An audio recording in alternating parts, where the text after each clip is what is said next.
एक मुसाफिर रोज एक पुराने पेड़ के नीचे आकर बैठता, थकान मिटाता और उसके फल खाकर आगे बढ़ जाता था। पेड़ को उस मुसाफिर से लगाव हो गया था।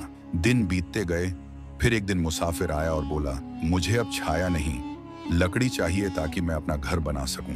पेड़ ने चुपचाप अपनी डालियां झुका दी। मुसाफिर ने उन्हें काट लिया और चला गया। समय गुजरा, वह फिर आया और बोला, अब मेरा घर तो है मगर नाव नहीं, मुझे समंदर पार जाना है। पेड़ ने अपना तना दे दिया और वह तना नाव बन गया।